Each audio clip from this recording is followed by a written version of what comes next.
Well, I'm back with Keith Laumer's Retief, a short story and a novel.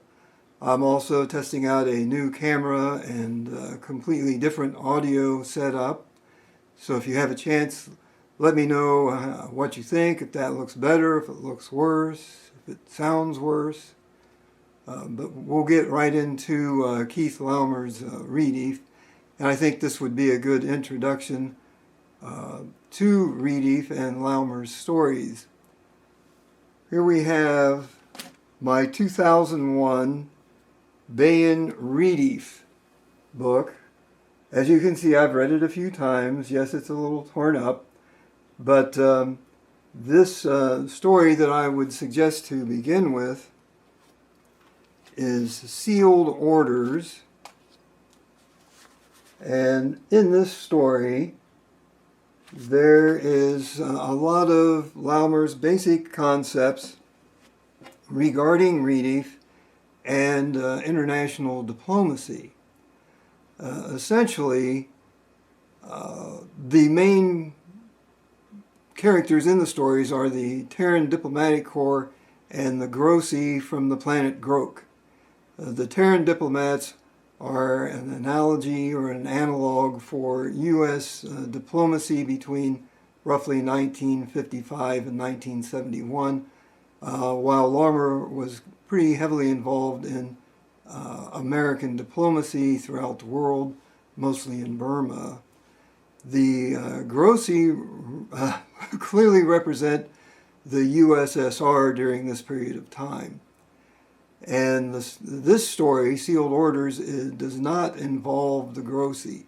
It is a completely different situation where you have Terran colonists and flapjack colonists both vying for the same land. And Retief has to go and investigate this and decide what happens.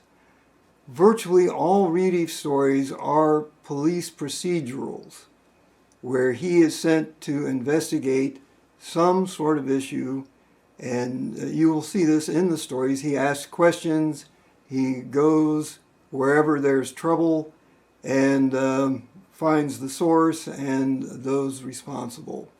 Now, he does this with an awful lot of sarcasm, satire, and humor. If you've ever seen the old James Garner movie, Support Your Local Sheriff, you'll see some similarities between the Retief stories and that movie. Laumer began writing the stories about 7 or 8 years before the movie was released, but I also recommend the movie quite a bit. It's quite funny. So that will take care of the short story. I selected Retief's Ransom as the novel. And here it is. Written in 1971, shortly before Laumer suffered a life-altering stroke, and we lost his great writing abilities and 20 more years, I'm sure, of great science fiction that he would have produced. In this story, Laumer devises a completely new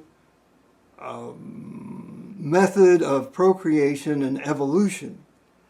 Something that I would never have thought of, that's for sure.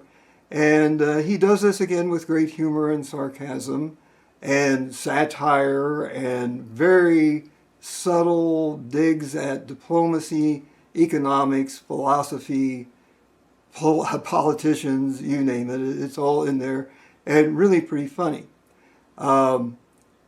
But the Grossi have come along and have decided to exploit this method of evolution and accidentally create super beings out of the Lumbagans. This all takes place on a planet called Lumbaga, very similar to lumbago, which is a pain in the backside.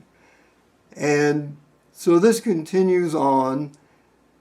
These super beings are at odds with each other. We have telepathy, telekinesis, teleportation, and IQs off the chart at this point. And Retief supplies some guidance for the Lumbagans regarding this incredible ability. And the book all comes together at the end. You are following Retief as he investigates this through most of the book and is trying to figure out what's going on. The ending is great. The book is very, very pointed on many subjects and really quite funny. So I will have a much more filled out and complete review on my site. It will be there at the time I post this, and I hope everybody gets a chance to read that as well. But I also hope that some folks will take a closer look at Keith Laumer's Retief stories, and I think you would enjoy them immensely. Well, thanks a lot, and I'll be back shortly.